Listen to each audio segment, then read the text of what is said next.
Meow. Ugh, this movie was a lot.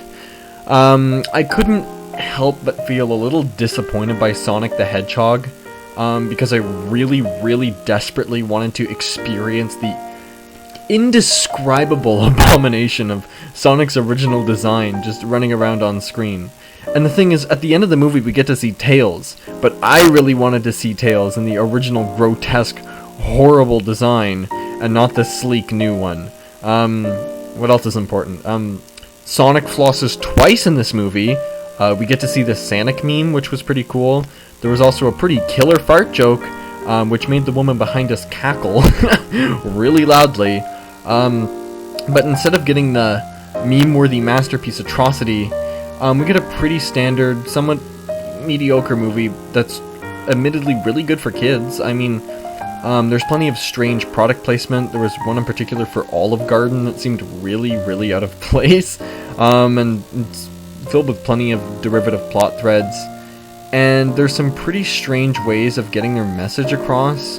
I mean, the whole point of the movie was to kind of hold on to what you loved and stuff like that, but they kind of get it across by just tossing the sheriff's dream and future plans right down the trash chute, which I found was weird. They didn't try to strike a balance. It was just like, no, you gotta hold on to what you love, and it was like, okay, I get that message, but it's such a weird way that they decided to do it. It was kind of funny.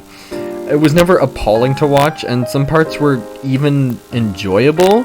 The action was surprisingly fun and fittingly nonsense. I mean in the physics. There's some time-freeze scenes, which were basically like discount Quicksilver scenes from X-Men, but they were still enjoyable. They just didn't really make any sense, but they were still fun. I will say it kind of abandons the plots of the video games, thank Christ. But basically, I think what it is that Sonic is just on an alien planet. He's raised by some owl. His running power is just inexplicable. And they try to tug at heartstrings and play it really seriously and dramatic. And it kind of comes off as funny, to be honest. Yeah, it was pretty comical. And it was very strangely out of place. And I mean, like, most of the movie is spent with Sonic and the main sheriff dude, which was nothing special, and it was even admittedly wholesome at times, but with that forced drama, it felt kind of weird, like Sonic was undergoing his existential crisis of being alone for the rest of his existence, and he's running around just fucking crying. It was so weird. However, Sonic was seldomly annoying, which is a blessing from God. I was anticipating that he'd be annoying as hell. He only ate a chili dog like once, so that was nice. Basically, all the Sonic stuff was fine. And then there was a pretty fun sequence with a turtle that was near the beginning. That was pretty nice. But the movie gets off on a bad foot because it starts with that really annoying cliche where it just starts 2/3 in the movie. And then Sonic goes, "You're probably wondering how I got here." And then it cuts to the beginning, and then once it gets to that part in the movie, he's like, "Well, that's how it led up to you." And I was just like, why is this necessary? You didn't need this to hook you in. You started with that intense owl sequence anyways. Like, what was the point of this? Like, it added nothing. Whatever. The best part of this movie was Jim Carrey as Robotnik, alongside his somewhat flamboyant sidekick Agent Stone, who was my personal favorite character. They were just kind of insane and had a good relationship, and I actually kind of got in tune with his character. It was just over the top and ridiculous, but never got annoying, and he was actually just really fun to watch in general. Basically, this movie took steps to ensure that it wasn't awful, but in doing so, it kind of ended up being derivative instead. It wasn't necessarily boring. There were some parts that were kind of boring, but it was mostly not boring. The messages it had to say were nice, but they were told in a very backwards way. It stakes some very serious turns out of nowhere that come across as comical. It's just Sonic being forever alone, and there's just sad violin music, and I'm just like, what the hell am I watching? The intentional humor was sometimes wonky, sometimes it worked, sometimes it didn't. especially the Sonic stuff. The Jim Carrey stuff really worked for me. There was a moment near the end where they play like a little Green Hill Zone on the piano, and I kind of wish they had more stuff like that, like callbacks to the games, because this is very, very distant from the video games. I mean, I don't really know what they would do, because the best Sonic games are just the platformers where there's no dialogue, and the worst Sonic games are the ones that are 3D and full of cutscenes and they're just shit. But other than that, I'm glad that they didn't pull plots into the Sonic game, but at the same time it felt very, very, very separate from the Sonic game. I mean, the sheriff character wasn't really at all necessary, but I guess I understood why he did it. It was the easy route. I just feel as if it should have gone harder on the good stuff, because half the movie was just eh. Or it could have just made it as bad as possible. Either way worked. Either way, I guess you can call it worth watching just because of the whatever the hell was going on with it, but I'll give it a 4 out of 10. Like, it's not good. It's not bad, but it's kind of mediocre. I think a 4 out of 10 is fair. Alright. Next up is the new Harley Quinn movie, which is Birds of Prey. I wasn't really excited for this movie, to be honest. After the absolute fucking train wreck that was Suicide Squad, I really just wasn't excited to see Margot Robbie again, you know, as the hot topic edgy teen wannabe Harley Quinn. I just wasn't ready to see it. Thankfully, Birds of Prey deviated strongly from Suicide Squad, and that's just a benefit no matter how you look at it. It slapped itself with an R rating despite Harley Quinn mainly appealing to teenagers, and that this film really, really easily could have been PG-13 had they just cut out most of the blood. So I thought it was a really bold choice to stick with that R rating, because it didn't feel like it always warranted it, to be honest. So I'm thankful that they stuck with it. There wasn't even all that much swearing. It didn't really feel like an R-rated movie, but you know what? If you wanted to show that blood to make the action all the more enjoyable, I'm glad that they did it. So luckily, despite being a disjointed mess, Birds of Prey is just miles better than Suicide Squad. It's everything Suicide Squad should have been. It achieves what it's trying to be for the most part. Because it still, however, retains the egregious, obnoxious, distracting editing, costume, and music choices. I found that the comedy was, like, pretty hit or miss. There's just sequences with a breakfast sandwich that go for way too long, and it's really over-dramatized because they're trying to milk a funny moment that was not funny to begin with, and it's ridiculous. It's just not funny. So the comedy is probably mostly miss. But the thing that kind of kept me in tune with what was going on and kept me enjoying it is that it has a really good anarchic tone in general. Like, the comedy itself was never worth laughing over, but the movie was always, you know, in tune. I always felt like I was being entertained in a comedic way. Harley Quinn narrated over basically the whole film, which was at times fun and helpful because it helped with some of the exposition, but at other times it was just frustrating because it was so annoyingly unnecessary, just repeating information that we already knew. In terms of other stuff that I liked, I actually really did enjoy all the characters in the film, and that's despite an overly excessive amount of backstory for all of them, despite the fact that they feel extremely absent from the narrative. But the actors served them really well. I'm happy about that. The thing about the characters in the narrative is that it's just the way that the story is structured is that it just keeps going back and forth between flashbacks and such. So they just feel extremely detached from what the movie is trying to tell you is its plot. And it's pretty jarring because these characters are getting so much screen time, but they don't really amount to anything until the very end. So I was just kind of sitting and wondering, is this supposed to be anything, you know? But the movie has a lot of action, and I actually really enjoyed, I think, all of it. The sequences were not only thoroughly engaging, but also really unique and creative and well put together. I actually really enjoyed there was a car chase in the movie that was really unique from the way it presented itself. I won't spoil it, and I don't remember if it was in the trailers. And the final fight was in an abandoned amusement park, and it was actually a really neat setting to hold it. And the action was very, like, you know, bone crunching, because that R rating just gave it that much leverage.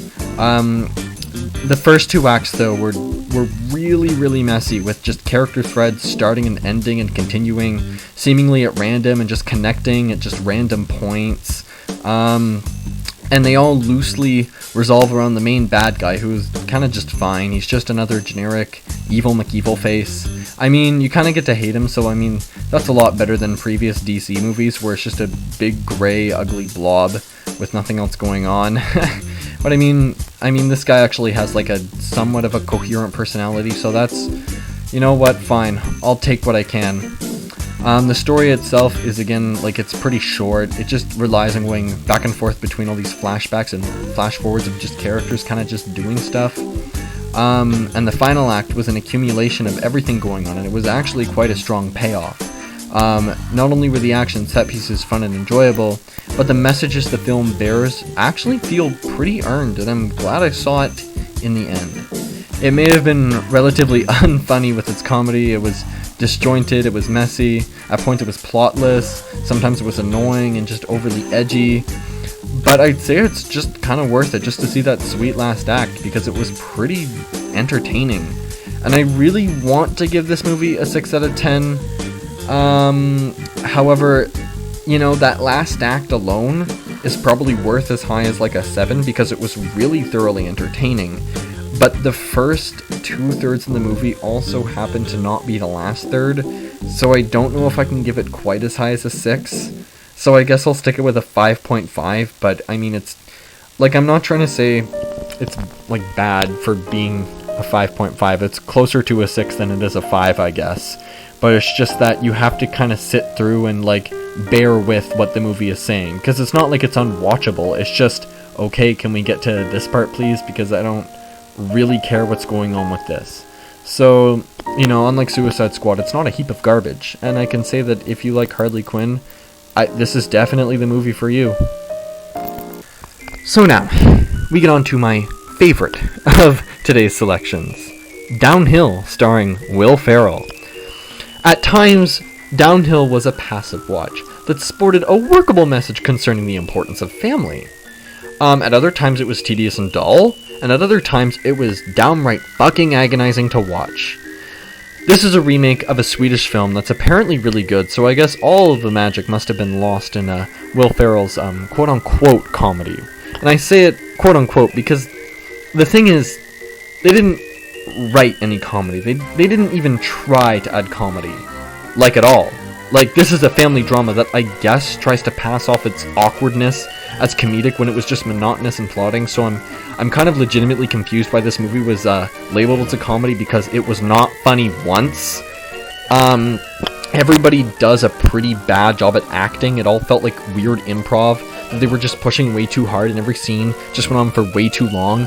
It felt like a really bad late night comedy sketch that was just mashed up into a film. You know, all the actors just trying to stay on one subject to cover their trail, and you just want them to move on to something else. What else? Every character was just poorly defined, and they seem to alternate personalities from scene to scene. And the movie just kind of drones on and on, despite being less than an hour and a half. It just feels so fucking long, because every scene just drags and drags. And it's just chock full of empty, boring, and overly long, pointless subjects that just go on for way too long. I mean, my personal standout is when Will Ferrell and Julia Louis-Dreyfus are just fighting over a glove, with a helicopter blaring in the background and some woman screaming at them, and it just goes for so ungodly long that I was starting to get anxious instead of bored, because I just wanted it to end, because it was just people yelling about pointless stuff and their personalities kept changing. Like, okay, so the whole premise of this film is that, like, I guess Will Ferrell runs away from his family when there's an avalanche, so the wife kind of hates him throughout the movie. She's like, oh, you would abandon your family. And, like, she's got a point. So basically, it's about their relationship and how it's kind of, you know, taking some turns, you know? So basically the movie is trying to get you to side with Julia Louis-Dreyfus's character, but the thing is that she's just an unlikable asshole the entire movie. They tried to write her as just upset, and they try to get you to side with her, but she's just so irrational and unlikable the entire time. And, like, I should be sympathizing with her considering the situation, but the actions that she takes and the way that she acts just makes me not like her at all. Will Ferrell is also just equally as big of an asshole. He just kind of changes his personality like multiple times, and it's just like, wow, okay, now you're trying to defend yourself on this. It's just like, instead of supporting both characters, I hated them both, and that's a big issue. And also, it doesn't help that their kids are assholes that are unlikable, and so are all the side characters, some of whom only show up for one scene, because everyone's just an asshole. Like, basically everyone is just an unlikable, irrational, childish asshole that has zero personality, zero chemistry with each other, zero goals or motivations, zero interesting character traits, zilch, zip, nada. And that is kind of an enormous fucking problem when you're trying to make a fucking character drama that depends on your characters interacting with each other to make your movie even have a plot to begin with. And, you know, it's not like asshole characters can't work if that's what you're going for. They just need factors of interest, because sympathy just doesn't always cut it when everything they say and do is just so disingenuous. Jesus Christ. There's just scenes that just exist for the sake of existing. They don't feel like they amount to anything that the characters should be, you know, learning, that should provide them an arc, because the characters don't really learn much in this. I don't even think anybody learns anything. They kind of just end up forgetting that it even really happened. Like, it was just a forgive and forget situation. Like, I feel as if they did not need to write a whole movie about this. Like, good lord. I mean, in terms of the technical elements, there's some cool landscape shots of the ski mountains in Austria. I think that's where they were. I mean, there were some pretty cool music tracks that like popped up for maybe like 2 minutes. But for the most part, I guess nothing was really remarkable. I mean, like, at best, this movie was just dull and boring. The scenes just go on for at least twice as long as they should. And, like, this movie really should have... Honestly, I think if they cut out enough of the movie to make the pacing actually, you know, serve it well, and to make the characters a little bit more likable and actually have, like, a solid arc that doesn't twist around while their personalities are just shifting everywhere, I mean, it would have ended up probably being, like, literally 40 minutes. There were some moments sprinkled in there that I thought saved it from being a complete catastrophe. I mean, I thought, like, the very, very ending was okay, because at that moment it was like, okay, so maybe these characters did mildly learn something, because that's when she says, okay, let's maybe forgive each other, but let's not forgive each other, because I don't forgive you. I'm just saying that honestly, I hate all the characters in this movie. And the gloom tone just drags it all down so much. Like, the only recommendation I can make about this film is that I recommend that you stay the fuck away from it, and I'll give it a solid 1 out of 10. It's really bad. Okay, that's it for the movies. I also just want to say that I am amassing a massive list of every movie I've seen in 2019. I have some movies to catch up on. Unfortunately, it's midterm season, and I will try to publish the video. I wanted to do it by the end of February, but it might be somewhere in mid-March when I don't have much work, because I'm almost done my movie list. I just need to write the script, and then I need to edit it, blah, blah, blah, blah, blah. So hopefully you're excited for that, and that will probably be my next video. Okay, bye-bye.